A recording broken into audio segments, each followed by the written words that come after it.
Doctor José Obdulio, muchas gracias por aquí estar en Sin Censura.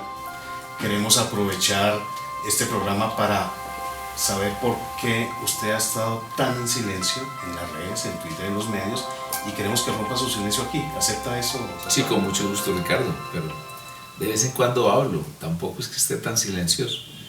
Trato de cualificar ya. La verdad es que en esta campaña yo entiendo que mi papel no es ser muy protagonista y así lo he aceptado. Y además hay que recordar, Ricardo, que anduve por ahí patiquebrado. Sí, sí. ¿Quién le rompió la pierna, doctor José Obdulio? Yo mismo. Sí. Además hay que públicamente decir que medicina era la de Colombia. Es impresionante la calidad y la forma como atienden una urgencia y además la perfección con que actúan como los ortopedistas, pues, y la cirugía, etc. ¿Esta medicina no podría ayudarnos a dar un dictamen de lo que está pasando con el Centro Democrático en estas elecciones? Como comparar si hay alguna epidemia rara por ahí. O algún quebrado. No, el Centro Democrático tiene dos asuntos pendientes, y más que dos, tres.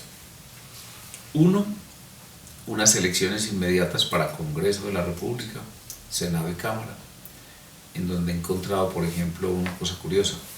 En mis salidas silenciosas a las comunidades, a la costa atlántica, Caribe, al valle, etc., todavía mucha gente sin entender, uno, que el partido de la U no es el partido de Uribe, y dos, que Uribe, ¿para dónde va? Que incluso mucha pregunta de si repite presidencia. Entonces, una de las tareas ha sido pedagogía y enseñar primero cómo funciona el tema del tarjetón en una lista cerrada, porque le preguntan, ¿usted va a ser senador? ¿Dónde lo encontramos? Usted, yo, ¿por qué no vemos publicidad? ¿Por qué no vemos vallas? Porque las listas cerradas son listas de partido, son listas que pretenden una elección partidaria y una votación partidaria. Entonces la segunda tarea es formación de partido, y en eso sí hemos estado muy activos. Cuando digo hemos, el Centro de Pensamiento Primero Colombia. Y en tercer lugar vienen luego en mayo las presidenciales. Y me parece que quienes dieron un mundo de argumentos para tener candidato presidencial antes de marzo estaban equivocados. Todas las razones que dieron para necesitar candidato presidencial son las que ahora uno diría, pues, nos están matando, nos están poniendo en una sin salida presidencial, porque le han bajado mucho el ritmo a una candidatura, a una campaña que iba fluyendo naturalmente, con Pacho Santos, con Carlos Holmes Trujillo, con Juan Carlos Vélez y con el mismo Oscar Iván, pero ellos se aceleraron, se apresuraron, y ahí tenemos las consecuencias. Doctor José Obdulio, ¿usted cree que el candidato Oscar Iván Zuluaga logró despegar como esperaban muchos? Mire, eso tiene ahora una fórmula muy sencilla de medición, que son las encuestas. El cuento de que las encuestas son como la morcilla y eso son tonterías.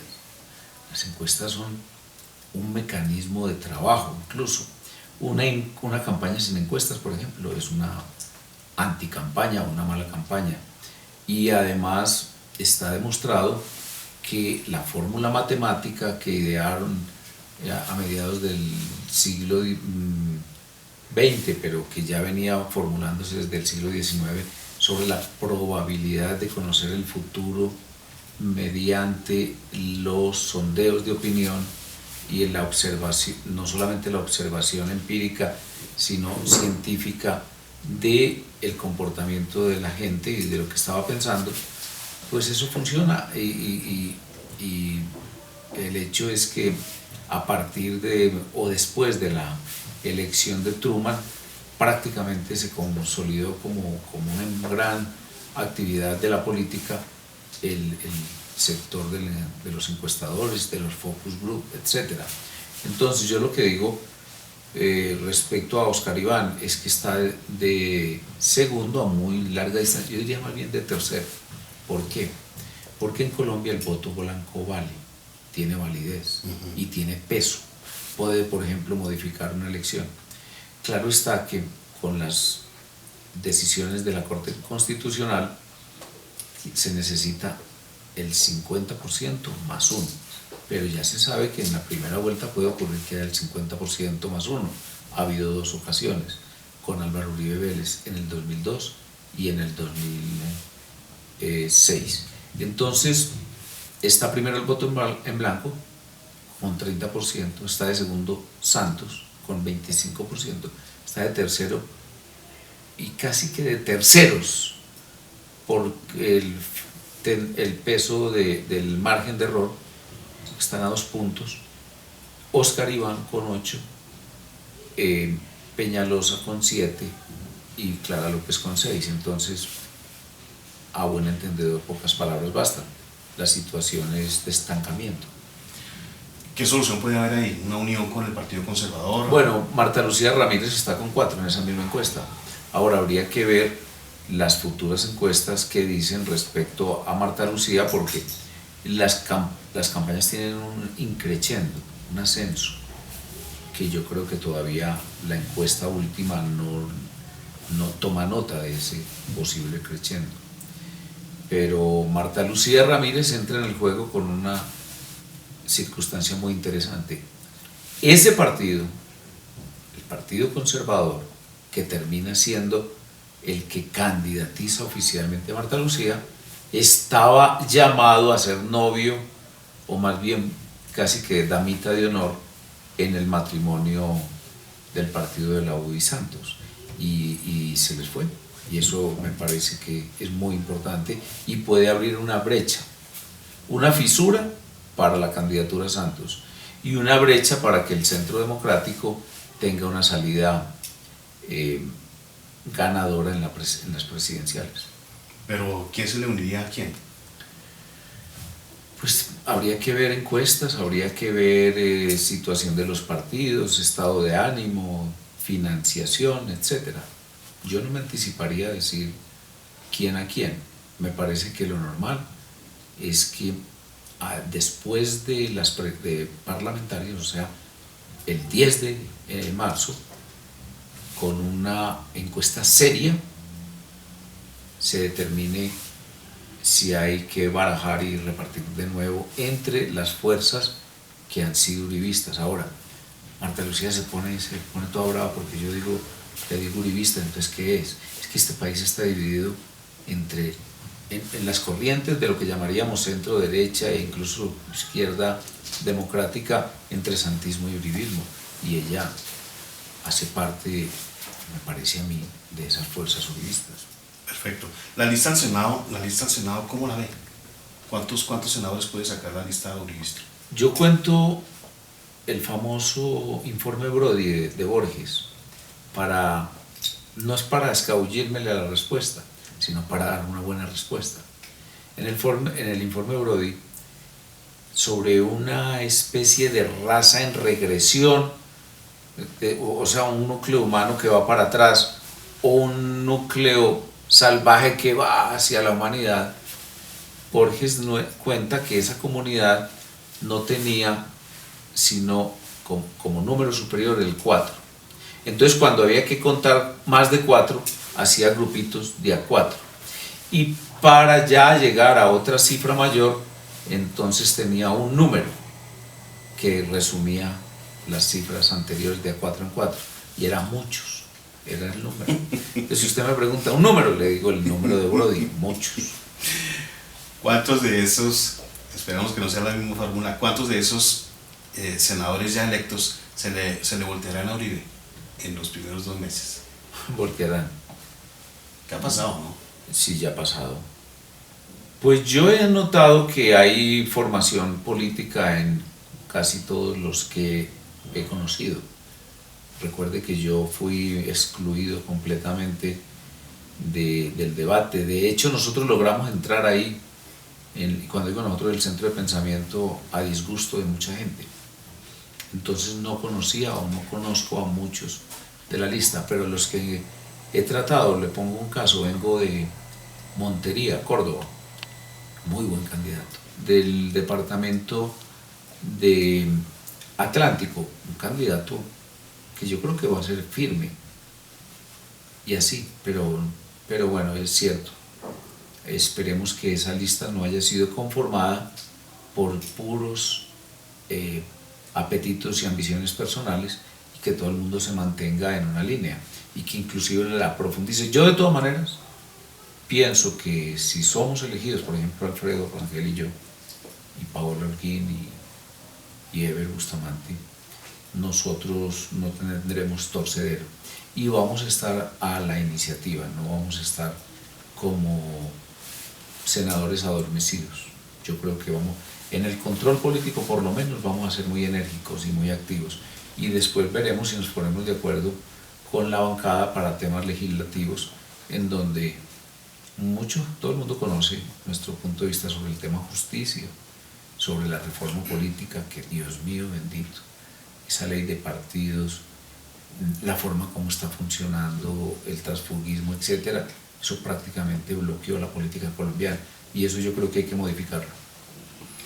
Hay nombres, doctor José Obdulio, de las personas de este grupo que no quieren que gente del Centro de Pensamiento Primero Colombia, o no querían que estuvieran en el Senado.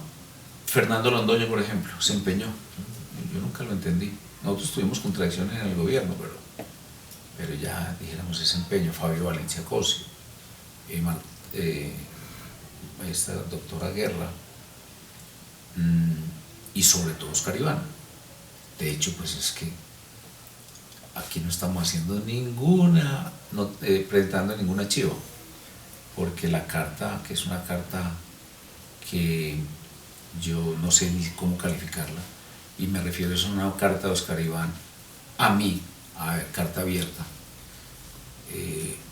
risible completamente, entre otras cosas, que muestra pues una personalidad y una formación de escaso nivel, mostraba eso, pero no les di el gusto. En buena parte,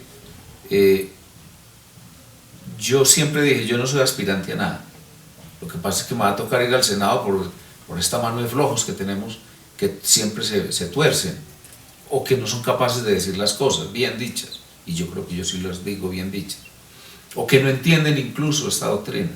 Entonces me va a tocar ir.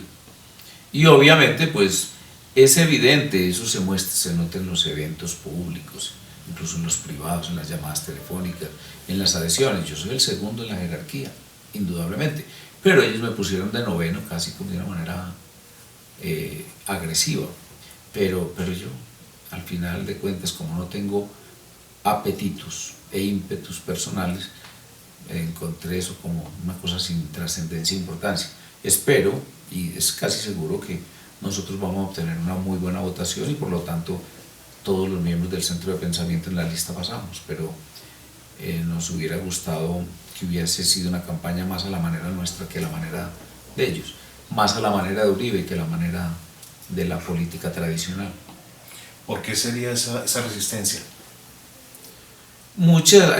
Yo creo que había una esperanza muy grande de un acuerdo entre Pastrana y Uribe, o por lo menos ellos lo promovían, y es obvio que Pastrana y yo somos enemigos, o sobre todo él es enemigo mío. Yo expreso por él más bien cierta indiferencia, que él la entiende como desprecio, y pues por su obra de gobierno, por su falta de obra de gobierno, y sobre todo por su mente, la incapacidad de haber expresado grandes temas, grandes propuestas y sobre todo grandes ideales para este país. Pero esa es una de las cosas que creo que incidió sobre todo en Londoño por esto, porque Londoño dijo en su programa lo siguiente: París bien vale una misa, es decir, yo era la misa, y Uribe promoverla en el sentido de que hay que hacer cualquier sacrificio para tener a Pastrana en el Centro Democrático. A mí me parece que Pastrana pues no tiene vocación de Centro Democrático. Pastrana es es un político muy light, muy a la manera vieja, y sobre todo sin estas grandes propósitos o cuerpo de doctrina, como lo he llamado yo, que nos unió a Álvaro Uribe y a mí toda la vida, desde el año 86, y a todo el grupo de intelectuales y profesionales antioqueños que acompañamos siempre a Uribe. Entonces, ¿cómo califica usted, doctor José Obdulio, la reunión entre Pastrana y Uribe? ¿Qué se hablaría ahí? Anodina, no le veo objeto. Y yo creo que muy lagarta de parte de los pastranistas en el seno del Centro Democrático, pero no veo qué efectos pueda tener. Y si los tiene, maravilloso, yo no me opongo y no voy a, ni la aplaudo, pero tampoco la obstruyo de ninguna manera. ¿Tendría que ver algo esa reunión en el resultado de la convención conservadora? Nada, absolutamente nada. Yo vi la convención conservadora a través de una cámara de la silla vacía, y esa convención fue muy espontánea, y en esa convención había un fantasma: la seguridad democrática, las ideas del presidente Uribe, la añoranza de tener una nueva dirección del país y no a Santos. Es decir, más que un triunfo, yo diría que hubo una gran derrota en esa convención, la derrota de Santos. De hecho, mire, Santos pasó esa semana en viajes internacionales de diva en Davos y en España. Una semana antes, su gran preocupación había sido estirarse los párpados, que es otra gran preocupación, la estética y la cosmética. Y ese domingo llegó muy afanado desde España porque iba a recibir la tiara, iba a ser homenajeado por el Partido Conservador, un partido al que desprecia por lo demás, y se instaló en una suite cercanísima esperando el llamado, así como hacían antes en las viejas convenciones partidistas, y se quedó esperándolo y nunca esperó, nunca pensó que eso fuera posible. Entonces él es el gran derrotado.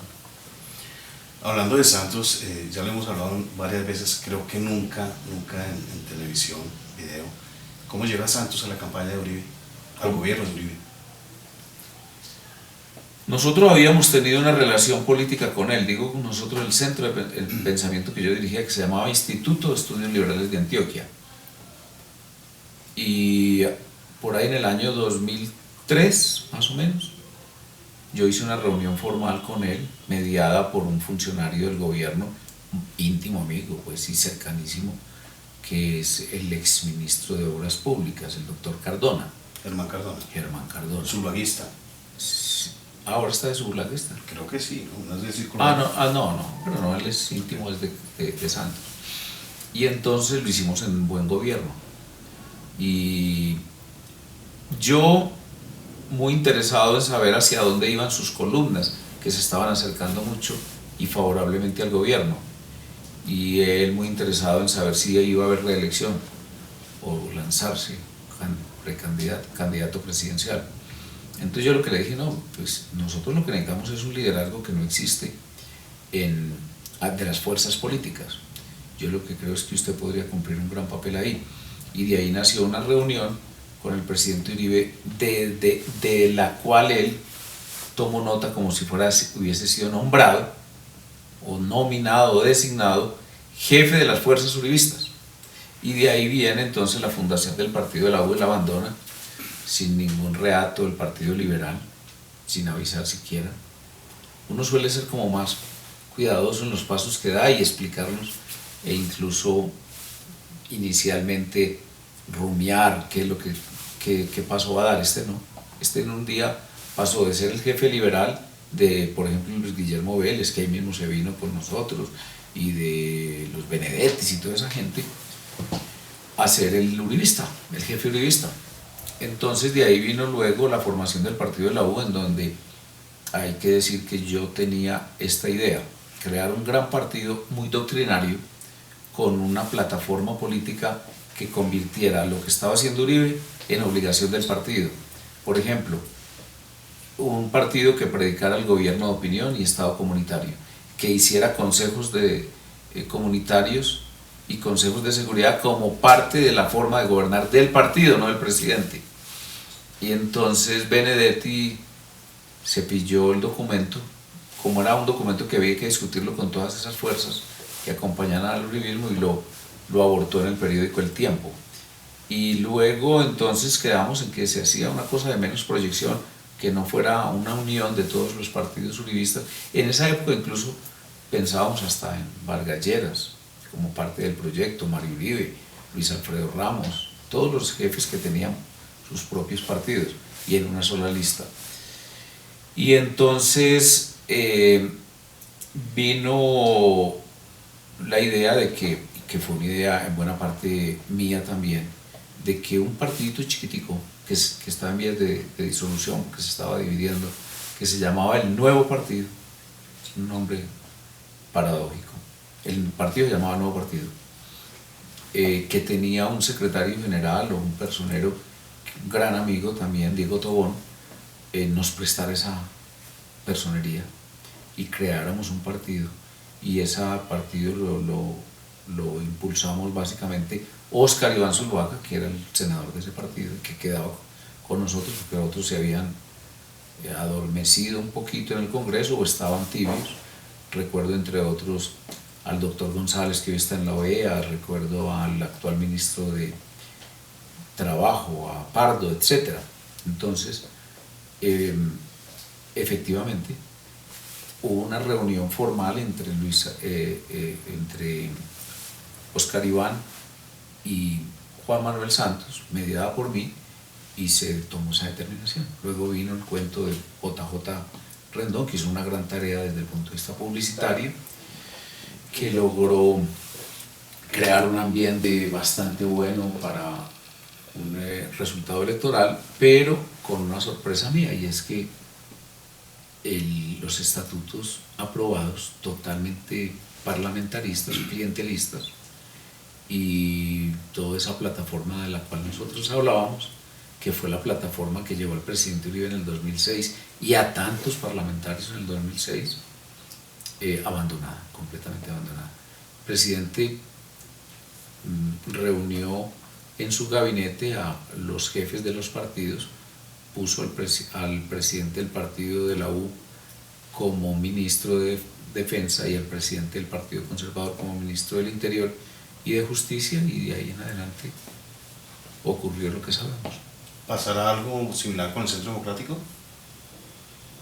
Pues yo precisamente para eso me meto al Congreso, y yo creo que yo no dejo que pase eso, por lo menos, que nosotros estemos pues con compañeros del Congreso pidiendo puestos o cupos indicativos o tramitando asuntos personales, no, eso sí ameritaría una reacción inmediata del centro de pensamiento, que ya tendría bancada interna dentro de la bancada.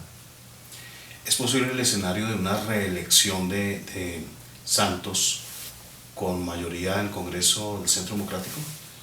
No mucho por el sistema, porque yo creo que el más terrible de esos obstáculos o escollos es el acto legislativo del 2009, que yo no entiendo qué diablos pasó, y yo no me enteré, sinceramente, del contenido exacto de uno de los parágrafos, que es el que prácticamente bloquea los tránsitos de dirigentes políticos de una parte a otra. Entonces estamos muy bloqueados en los departamentos, porque una fuerte corriente de diputados y concejales y alcaldes, incluso, que participan ahí indirectamente en política, no lo pueden hacer con nosotros por el transfugismo, y eso nos va a afectar muchísimo la presencia en la Cámara de Representantes, unido al hecho de que nosotros, con nuestra exclusión, toda esa locura de Fernando Londoño y de Óscar Iván de retirarnos del debate público interno, hizo que prácticamente no participáramos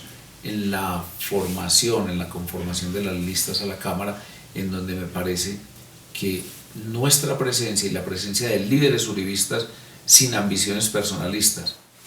¿Eso significa que sí habrá reelección de Santos posiblemente? Pues la encuesta está diciendo que sí, Yo aspiro a que haya sentido común, que es el más escaso de los sentidos, y Marta Lucía Ramírez y Óscar Iván Zuluaga depongan cualquier personalismo y tramiten una fórmula que nos permite llegar unidos y refortalecernos, digamos, reconstruir la campaña presidencial alrededor de una fórmula que salga de los dos partidos, del Partido Conservador y del Partido Centro Democrático. Y en ese sentido me parece que el Centro Democrático o el Partido Conservador, el Centro Democrático por su vocación y el Partido Conservador porque ella no, Marta Lucía Ramírez prácticamente no tiene representación parlamentaria o muy escasa, tendríamos que actuar pensando más bien en el país y no en composición o componenda de las dos bancadas, de la conservadora y la bancada del Centro Democrático. Y por eso digo, hablamos a partir del 10 de marzo. Ahora me parece que es un debate que debe ser muy interno y casi que simplemente de logística y de preparación. José Obdulio Gaviria, ¿para dónde va? Para el Senado parece. Políticamente después de eso, ¿qué va a pasar? No, yo me mantengo en la línea de la seguridad democrática, de mantener un combate total, absoluto contra el presidente Santos y su mal gobierno, denunciarlo permanentemente y tratar, si podemos, entre el 10 de marzo y el 29 de mayo, modificar la correlación de fuerzas actuales para la presidencia y de pronto ganarla. Y si ganarla no para una persona, sino para unas ideas, para recomponer la situación nacional que es terrible. ¿La tendremos, José Obdulio, para rato? Pues por lo menos ya tengo 62 años, entonces la misma naturaleza dice que no, pero por lo menos activo en los 4 años que me encomiende el Centro Democrático, sí, muchísimo. Es decir, yo no voy a tomarle el pelo allá, ni a dormir, ni a estar mamando gallo, ni a volverme tramitador de puestos y de mensajes al gobierno para que dé una cosa u otra, no. Voy a incidir enérgicamente en el desarrollo de la vida política nacional. Muchas gracias, don José Obdulio. Gracias, Ricardo. Muchas gracias.